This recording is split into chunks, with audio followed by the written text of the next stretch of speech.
Welcome to The World Below, The War in the Heavens, a podcast exploring the adventure, the intrigue and the magic of a land that lies beneath the celestial battle between gods and demons, a clash that has gone on since time immemorial.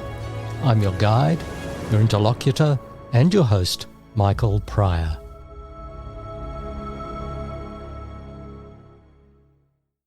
Welcome everyone to episode 40 of The World Below, The War in the Heavens podcast, the last of season 4. This one is a folklore episode, bringing to you another story from the oral tradition of The World Below, The War in the Heavens. Back in episode 1 of this season, episode 31, for those of you keeping count, I explored some folk tales, myths and legends from the world below the war in the heavens as a way of diving into the nitty-gritty of this vast continent via the details of the stories that have been shared for centuries, the sort of domestic or incidental detail that can truly enrich an appreciation for a place exotic both in space and time.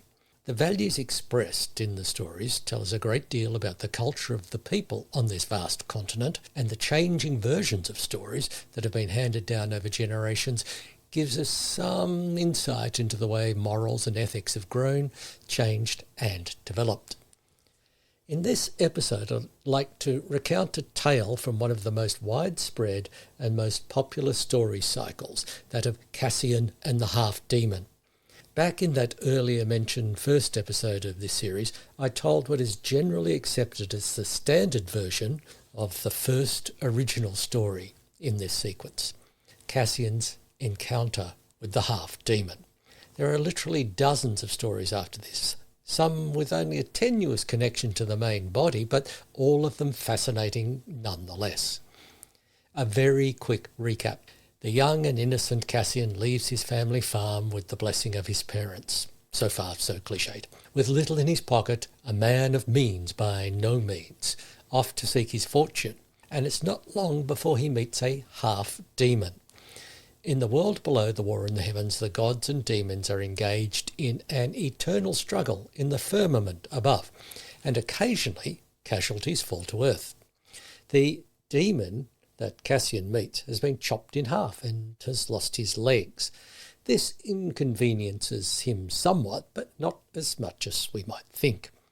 After some disagreement and potential betrayal, Cassian and the half-demon form an uneasy, odd couple partnership that eventually, after many adventures, mishaps and triumphs, results in Cassian becoming king of the magical land of Dathlem, in no small part due to the assistance of his grumpy half-demon partner. Cassian's reign is a legendary golden era where chivalry rules and prosperity is for all. The story I'm about to tell is from the intermediate period, that handily indeterminate time between Cassian's meeting the half-demon and his taking of the throne of Dathlem. Into this period have been inserted the many, many adventures and journeys of these ill-suited companions that have entertained generations of people right across the world below the war in the heavens. Cassian, the half-demon, and the tale of the Sisters of Valour is one of the best known of these stories, and the version I'm presenting here could be a conflation of 2 or 3 different oral traditions or stories that have diverged later. It's difficult to tell. Back in episode 1 of this series, I spoke of the monumental and invaluable collection work of Cheffren and Ingledon in the 1600s, people who travelled the length and breadth of the continent for years collecting as many folk tales, myths and legends as they could, documenting them for all time. The version of the story that I'm about to recount is a synthesis of their versions and other later collectors, but I'm indebted to Lois Lofthouse of Hallmark University, perhaps the preeminent modern-day scholar of folklore from the world below the war in the heavens. Her critique of Cassian, the half-demon, and the tale of the Sisters of Valour gave me the confidence to present what we have here with some surety that it's a fair representation of the traditional tale.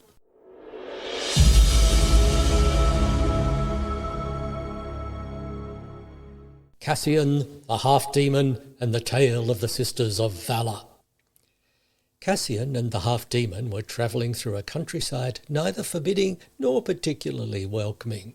They had journeyed for some days without seeing a single person, and Cassian was growing weary, for his fortune seemed as far away as it had ever been. The half-demon's name was Krastang Lipendit, but since that is more than a mouthful is comfortable with, for this tale he shall simply be known as the half-demon. Despite their wearying travel, the half-demon showed no signs of fatigue, swinging his legless torso along as he walked on his knuckles. His mood varied from the surly to the loquacious, almost always in opposition to how Cassian was feeling.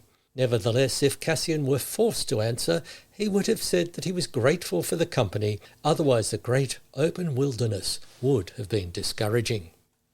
Daydreaming while the half-demon rattled on about vast battles he had played a part in perhaps accounted for Cassian's lack of attention to his footing, because when they mounted a small rise he neglected to look at his feet. Reaching the top and taking another step, he tumbled, unable to stop himself. The half-demon guffawed and insisted that Cassian stop his antics, but momentum had carried Cassian quite a way, and when he struck a large boulder with great force, he was rendered senseless. The half-demon, as was his wont, stood at the top of the ridge, his hands on his diminished hips, and glared at the motionless Cassian. Then he sighed and inched down the slope until he was at Cassian's side. He poked and prodded, but Cassian didn't respond. Since he was a magical being, albeit of much reduced power, the half-demon chafed Cassian's temples while muttering arcane syllables in the hope of reviving the young man. This proving unsuccessful, the half-demon tried other guttural utterances while he squeezed Cassian's chest. Again, he had no response. Finally, the half-demon rubbed his hands together until they glowed, and then applied them to Cassian's forehead. But once more, Cassian was unmoving. The half-demon scratched his chin, then gazed about him for some time before his keen half-demon sight gave him a destination. With a sigh he picked up young Cassian, slung him over his shoulder, then awkwardly knuckle-plodded into the distance. Before long, one of the great scarred lizards came out of the wilderness and stumped alongside the half-demon as he continued his way. "Why not sling your burden to me?" the lizard said to the half-demon, "to the benefit of us both. I will have a hearty meal, and you will be free of an unwelcome load." "I think not," the half-demon said, and cuffed the lizard with one knuckly fist, sending the lizard tumbling away into the dust. A little further on, a bear ambled alongside the half-demon for some time before saying, "He is most certainly dead. Let me do him a great honour by eating his remains." "In your dreams," the half-demon said, and fetched the bear such a buffet that it rolled away for hours. A lion appeared and patiently padded next to the half-demon for a good time, before saying to him, "He looks nasty. I wouldn't eat him if you laid him down in front of me and dressed him with honey." "I can't be trapped by contrariness," the half-demon replied, and he caught the lion by the tail and slung her a mile away. Eventually, the half-demon came near their destination. He may have whistled a little in a manner that Cassian would have described as jaunty, and then he would have followed it with expressions of astonishment that the half-demon could be so light-hearted. Ahead was a small hill, the highest point for many, many miles. A town perched on the summit of the hill, and it was heavily defended with towers and 3 walls in a ring. Eyeing such a fortified place and surmising that it would not be easy for a half-demon to approach, the half-demon used his magic to disappear from sight while he crept up to the main gate, which was closed against entry. He laid Cassian's body in front of the gate and hammered on it mightily before retiring to a safe distance where he watched from behind a rock. Faces appeared on the wall, and seeing a single motionless body, the gate was opened and Cassian was whisked inside. The half-demon settled and waited. The town of Festemini had of necessity devoted itself to arms and defence, as its great rival Idenk, being vastly more populous and more powerful, wanted nothing more than to seize the marvellous violet statue of the unknown god that took pride of place in the central courtyard of Festemini.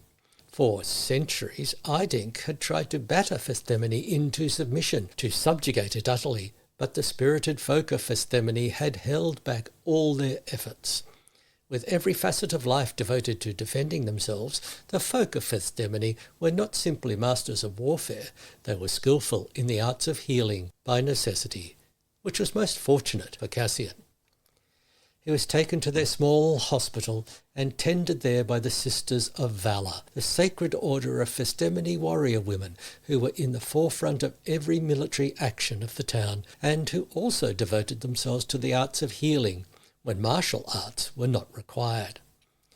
All the Sisters of Valour of Festemini were young, tall, fair of face, with a bearing of grace and command.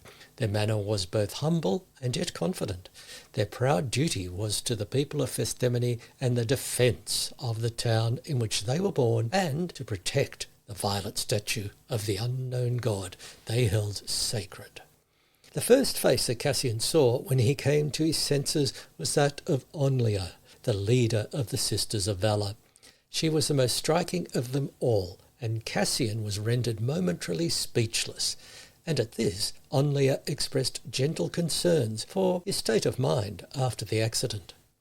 Perhaps Cassian extended his convalescence longer than he needed to, but being nursed by such a comely young woman was more than a novelty to him, raised as he was on an isolated farm. In short, her ministrations were so enjoyable that he didn't want them to end. To keep her by his side, he told her of his travels, and of his family, and of his dreams, only omitting to tell her about the half-demon, as even such a guileless youth as Cassian had some idea that a half-demon companion might cast him in a poor light. Onlia, for her part, was charmed by Cassian, by his openness, by his natural good humour, and by his honest admiration of her, for few people can resist being openly and honestly admired. Cassian and Onlia took to spending their nights together, and there developed a love that was deep and true. The other Sisters of Valour were happy for their leader and cheered her each morning when she appeared in the mess. While Cassian recovered and found a true love, the half-demon squatted in the shade of his rock and endured it phlegmatically, noticing not the passing of the hours. Eventually, though, he was aroused from his near stupor when his keen half-demon sight told him that 2 riders were approaching Festemini with something like panic. They galloped through the gates with haste, and soon after came the sounds of trumpets and clamour. Cassian emerged from the gates and scanned the countryside, shading his eyes from the brooding sun. The half-demon vaulted to the top of his rock and waved. Cassian hurried to join him. "I hoped you'd still be near," he said to the half-demon. "I had nothing better to do," the half-demon said. "I nearly went on a trip to the seaside, but thought better of it." "Festemini's enemies have joined in a grand alliance," Cassian said. "They are massing to the north, 200,000 of them, and once they make it through the Lazareth Pass, they will be here within days. They have vowed to take the violet statue of the unknown god and to raise Festemini to the ground." "As a veteran of many battles, that sounds easier said than done," the half-demon replied. "But if anything is to be done by an army, greatly outnumbering your foe is the way to do it." Cassian shook his head. "It's a terrible thing. The people of Festemini only wish to live in peace, and yet they inspire enmity near and far." "Have they ever thought of simply handing over the violet statue of the unknown god?" asked the half-demon. "One may as well hand over one's heart and try to keep living," Cassian replied. "Without the violet statue of the unknown god, Festemini would be no more." "It sounds to me like they're doomed," the half-demon said. Cassian shook his head again. "They have one last desperate hope.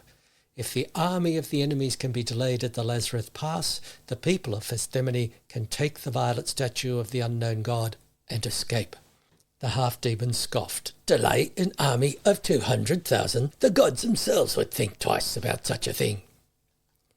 "As well as being the only way through the mountains for hundreds of miles," Cassian replied, "the Lazareth Pass is extremely narrow, in places only allowing a single file. A small, brave and committed band could meet them and stop any advance for some time. The half-demon pursed his lips and folded his arms on his massive chest.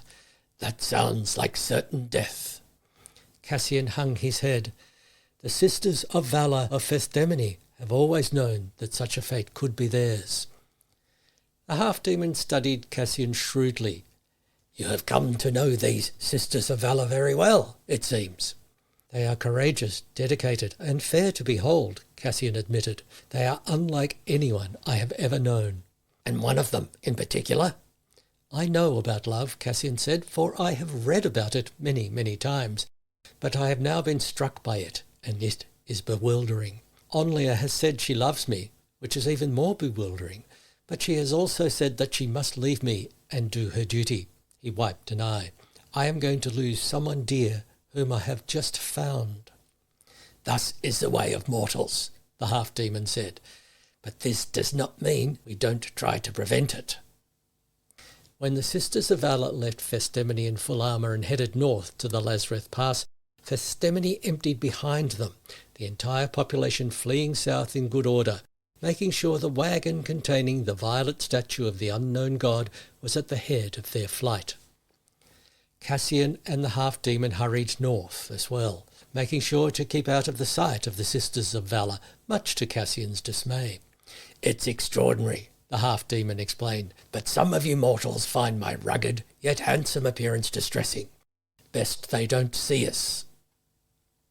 When they neared the mountains, Cassian could see why no army could climb over them. They towered, punching their way through the clouds, jagged and treacherous. The Lazareth Pass was the only way through for hundreds and hundreds of miles, and it was a narrow defile, a tiny gap in the immensity of the brooding mountains. As Cassian watched with dismay, the Sisters of Valour disappeared into it, pikes at the ready. "What are we going to do?" Cassian said to the half-demon. The half-demon tilted back his head and squinted.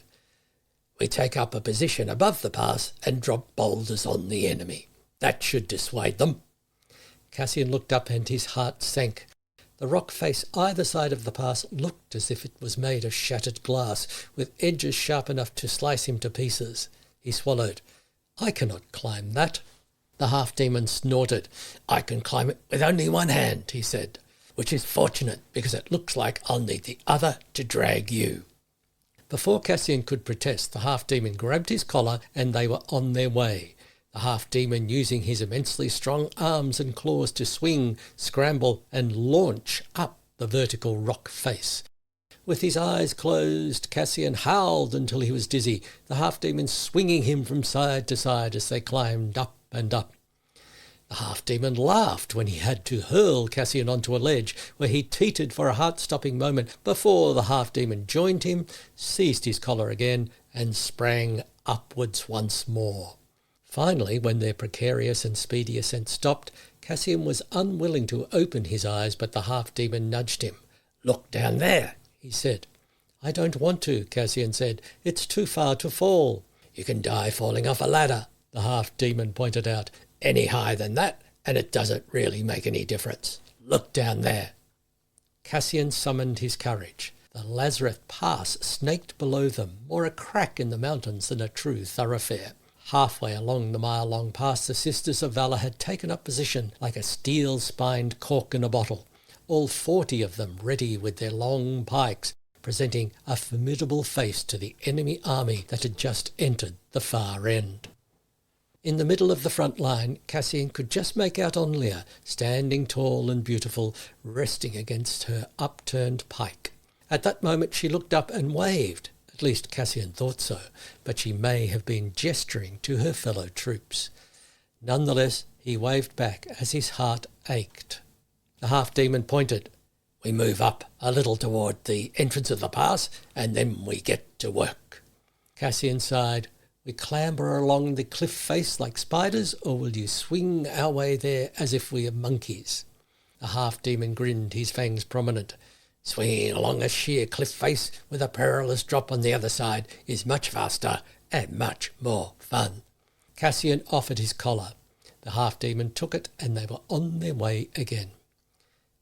From the new position, Cassian could see the immensity of the enemy army as it rolled away into the distance as far as the eye could see. An ocean of soldiers, infantry and cavalry, siege weapons and supply wagons, an army no one could resist. "Let's grant them a few headaches," the half-demon said. Cassian and the half-demon laboured for fully a day, well past the time when the sun had set, gathering boulders and rolling them down into the pass to fall on the attackers. They pushed rocks off ledges, heaved boulders and sent them plunging, scattered stones and pebbles when nothing else could be found, to make mayhem as the enemy troops tried to escape the barrage, turning back on themselves in chaos. In the end, though, after a day where Cassian was left with aching limbs and bleeding hands, the enemy army, hardly dented at all, pushed over the rocks and boulders that had come from above and pressed further into the defile, where they met the Sisters of Valour of Festemini. 2 brutal days later, the half-demon put a hand on Cassian's shoulder. "You needn't continue to watch," he said. "I have a duty," Cassian said, and his face was a mask of stone. A day after that, Onlia's final companion fell, and she was left alone amid a pile of the slain. When she was cut down, Cassian hung his head and closed his eyes for some time. From their position high on the rock face, Cassian and the half-demon watched as the enemy army poured through the defile and onto the plain before marching to the small hill that had Festemini as its crown. The half-demon shaded his eyes and gazed into the distance of the south. "The people of Festemini are well away with their violet statue of the unknown god. They're safe," he said. Cassian considered this for some time. "I hope they truly believe that a violet statue of the unknown god is worth the lives they sacrificed." "Those lives were worth much more than that," the half-demon said, "but they were theirs to do with what they would." "I would, but Onlia wished to spend hers with me," Cassian said bitterly. The half-demon mused for some time before saying, "Your time with her has made you a better person, and surely that's worth something." "The Sisters of Valour were brave," Cassian said, "more brave than I could be." "You won't know until you are in a position such as they were. Besides, one person's bravery is another's foolhardiness." Cassian bristled. "Are you saying that they were reckless?" "If they were the best prepared reckless soldiers I have ever seen." The demon shrugged. "Courageous or foolhardy, sometimes it's only the tale-tellers who get to say." "Tale-tellers?" "Or songsmiths." With that, the half-demon raised his chin and began to sing. At first his voice was like stone rubbing on stone, but soon it became deep and sonorous, echoing from the rock face, folding back on itself until it was as if 100 half-demons were singing. He sang the story of the Sisters of Valour, the women warriors of Festemini, a handful of brave souls who resisted an overwhelming army long enough for their friends and families to flee and live another day. His lament lingered on each of them with details that Cassian himself hadn't known, making them individuals instead of an undistinguished mass. The half-demon knew all their names, the names of their families and the names they had for each other. He spent most time on Onlia, and it made Cassian weep the more. He praised them and their actions, and his song promised that they would never be forgotten. Cassian was still weeping when the half-demon lowered them down the rock face back to the plain. He found a rock half his size, and with a single claw harder than diamond, he inscribed upon it, "Here fell the Sisters of Valour. They were not daunted." And he placed it at the entrance of Lazarus Pass. The enemy army set Festemini on fire. When the fire died, anything left standing was reduced to rubble and ash. Cassian and the half-demon left and continued their wanderings.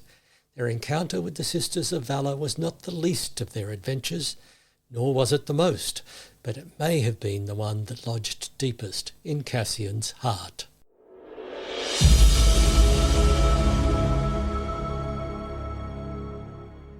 Analysis. In most versions of Cassian, the half-demon and the Sisters of Valour, it marks a point where the relationship between Cassian and the half-demon changes from indifference or even antagonism to guarded companionship. Many troubadours and bards claim to know the actual song that the half-demons sang in memory of the Sisters of Valour, but since they're all different and usually lack notability, it's safe to say that the original song is lost, if it ever existed, of course. The heroic last stand is a trope in many folk tales from the world below the war in the heaven, but Cassian, the half-demon, and the Sisters of Valour is one of the few where the heroic but doomed defenders are entirely women. The romance that is part of the tale may be a later interpolation, but it certainly adds poignancy to the story. The towns of Festemony and Idenk have been variously identified as being in many different areas of the world below the war in the heavens, but none of them has the geography consistent with the tale.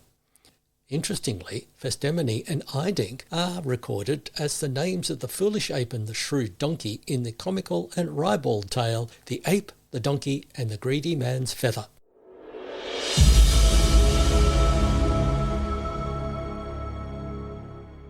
That's all for episode 10 of season 4, the last of this series. I'll be working on more of the history, culture and adventure of the world below the war in the heavens, and season 5 will be on its way soon. In the meantime, why not jump on board with some of my other podcasts? Try Apocryphal Australia, where Stephen Higgins and I bring you extraordinary, bizarre and outlandish tales from Australia's past. Or It's True, or Is It?, where George Ivanoff and I try to fool each other by mixing fact with fiction and challenging each other to tell them apart. All 3 of my podcasts are available wherever you find your podcasts, or search for them. They're easily found. And don't forget to subscribe and like.